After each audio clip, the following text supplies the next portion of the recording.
right, so right about now, let's get connected with our special guest, author, should I say extraordinaire? Hold on. Goes by the name of FIONIA Salmon. Good afternoon. How are you doing today? Good afternoon, Lionel. I'm doing great. How are you? Wonderful. I'm doing great, Now tell me, Fiona is a fancy name now. Where you get that name from? Who come up with that name for you now? My godmother Yeah? at the time. Okay, so that's your original name. That's my original name, Fionia, 2 eyes. Oh, because I know authors, they'll just make up a name because it's so nice to the book. But this is wonderful. So Fiona, where did you get started? What was your original, let's say, occupation? What do you do outside of being an author? Outside of being an author, my bread and butter 9 to 5 is a crew pilot scheduler. Pilot scheduler? Yes. Pilot scheduler, if for the listeners who do not know, Yes. I make sure that the pilots do get their correct rest. Oh. Make sure that their alcohol test is done. Make sure that their trainings are done. Make sure that in case of emergencies or anything, I adjust their schedule, get a different pilot to operate the aircraft. Just about everything, dispatching, monitoring the aircraft all over the world. Oh, so it's like basically in the aviation field. Aviation. And you keep a check of, making sure that this Definitely. pilot not overworked. Sir, you need to get some rest. You just Fatigue. fly yesterday. That's Rest. right. Okay. And whenever Wow. that they go to different time zone, they need different type of rest. Oh. So, yes. Wow. So basically that's you outside of the world of author. At what stage did you decide to be an author, or say, let me verse down my notes here? It started in 2016 actually. I started writing and then I lost all my information. And then yes, I did. Oh, wow. Ouch. And then during COVID, No, but when that happened, no, say you give up and done. No? no, I always have my dreams inside. Wow. And my goals inside. So during COVID, my son, he has a lot of questions. And I said, let me revisit that book. And I started writing that book last year, actually. February I started and I finished the book in September last year. Okay, wonderful. All right, so now, and that book would have been your first? Yes, it is my first book. And how many have you written since? This is my first one. All right, no, because some places already might be started. I don't know if you have plans to do another. Yes, I'm thinking about. It? I'm thinking about doing a children's book, but I do have other projects that I'm actually working on for this year. So, hopefully next year. All right, so tell us about the book that you have written. What really inspired you? You say your son asks a lot of questions. Right now, these kids, any child right now under the age of 10, asking 1,000 questions a day. What specifically drove you or inspired you to write the book, and give us how it tied into the name of the book? Yes, so my book, first of all, the title, It Will Belong But Not Forever, it's inspired by my late sister, Anne, who passed away from HIV. And I remember we grew up very, very poor. Like, we went to school barefooted. It was like 4 of us sleeping on a single bed. Hold on, the barefoot thing, you look like a very, very young lady. That's like 1990s going to school. Barefoot still what? Them tell me? Yes. No, sir. Wow. And then you say you started off that way, right? Yes, started off that way. I went to primary school, but as I said, my parents, they didn't believe in education. Right. So on a Friday, I remember my dad will say that we have to go to the farm because nothing happened on a Friday at school. Right. We just go to waste. Oh, so the mother go to school on a Friday, On just a go straight to Friday. the farm. And sometimes on a Thursday. So our week at school would end on a Wednesday sometimes. Oh, so basically the priority is put on getting some work done. Yes. School is like, if you have the time, you go. That's right. Wow. And because of and as a result of that, I started reading very, very late at grade 6. So I started even high school late as well. And then from there, fast forward, I started Northern Caribbean University. And then from there, obstacles, challenges. I had to left my education at that time. Right, you pass it again. Yeah. I got pregnant. Uh-huh. And it set me back a little bit. Mhm. But through it all, I maintained that determination, even though it took me 17 years Yeah. to get my bachelor's. But I never stopped, no matter what happened. Mhm. Whether I left to work on a cruise ship, I always come back and make sure that I do a 1 course or a 2 course here and there.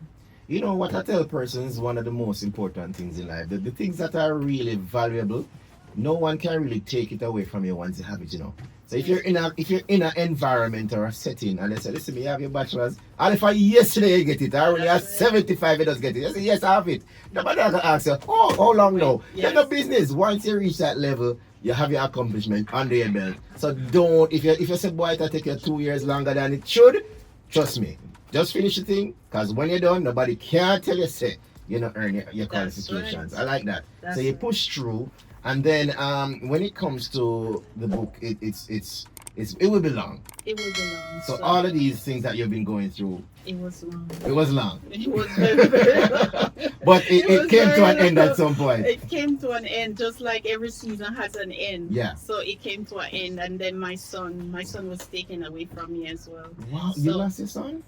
Yes. What do you mean taken away? Hold on. You see, you have to give us, taken away, as in... Yes. So when my son, as I said, I started Mhm. my university, Right. Northern Caribbean University, and I became a single mother Mhm. at the time. Yeah. And the father was absent for Right, a brief right. period of time. Then during that, I had to go and work, and I Mhm. spent maybe about 10 years working before getting back into college. So at the time, I said to him, you know what, I need to go back to school, Mhm. and I need some assistance with my son at the time. He said to me, okay, fine, I'll help you. Yeah. So I went back, and at the same time, I went to work on the cruise ship, and I was just juggling, working, and going back to school every time I'm home on vacation, until the visitations become less and Yeah. less and less. He didn't want me to see my son. Wow. So I said, you know what, I have to go to the court system. Yeah. So I went to court, and the judge said I was not stable enough to take care of my son. Right. And at the time, my child's father, he was married at the time. So I Oh, guess in they God said- to feel life and Yes. wow, okay. So the judge ruled 100% custody For him. for him. Yeah. And it was a long journey, Wow. very long. Sleepless nights. Wow. Um, Did you eventually get to a point where you got back visitation?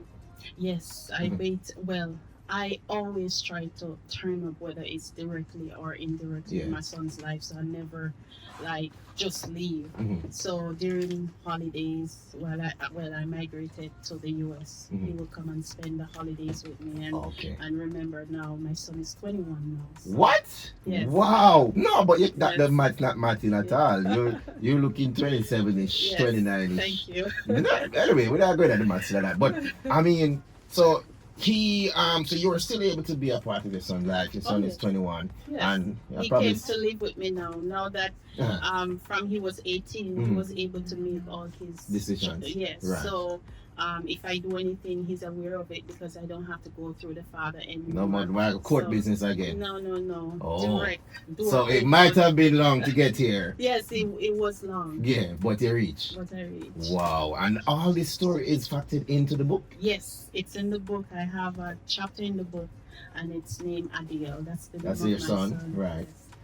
You know what, Fionia, Yes. I am seeing, I'm probably jumping the gun. You probably have it on the works already, but no, sir, this sounds like one of them Lifetime movies or something to watch on Netflix right about now, because this is amazing that you Thank were you. able to push through, because right now, no people give up long time, There's more to it. But no, sir, wait, Yes. which time? So that was let's say chapter 5. You remember I told you that it took me 17 years Yes. to get my bachelor's degree. So you were on and So- off with studying. What Yes. was the delay? What caused So, that? financial reasons, Uh-huh. and then I went overseas, and I remember I went to Monroe University, Mhm. and they said that I have to pay my school fee in full, Yeah. full Yeah. cash. So what I did was I got a little job, and I spent like $10 per week on food. No, Fiona, that maths. Just a You're big you are definitely creating your own maths equation over there. Yeah. We said $10 now for the week. $10 a week. I buy one chicken, and I will barbecue that chicken, a portion of it. When you say barbecue, you mean times it by 2? No. What do you mean? One chicken barbecue for the week. Cut in 4, and I will curry a section of it. I will fry a section of it. I will do so that I'm not tired of it, because that's what I'll be having for the week. I would at this point recommend you teaching a budgeting class, because if you're able to make it through with $10 a week, you need to start a saving plan for the people out here so they can save and live at KFC every day. I mean, these were means that you had to make the decision because you wanted to save to get somewhere. That's right. So it's a sacrifice you took. Yes, it was a sacrifice. So now I would assume, Fiona, that the $10 a week now going right now. No. That $10 a week, but I'm very financially stable and conscious, and I make conscious decisions, and that's how I operate in my businesses. Wonderful. Wow. So you're talking about businesses now. So you've moved on. Yes. You're able to, you say, look job here, look job there, save from that. Yes. Now you are sounding as if you are a business owner. That's right. I manage my investment properties, and I also do online merchandising. So if you're looking for barware stainless steel, it's on Amazon. FIONIA barware stainless steel, and also my t-shirts, It Will Belong But Not Forever. They're also on Amazon. My book is there as well, so go and check it out. Wonderful. People, you're hearing this story firsthand from author FIONIA.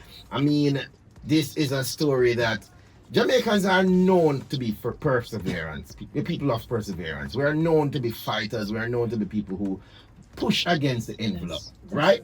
No, but this story, I say, is one that stands out. And even though you say you went abroad, that energy, that fight was still there.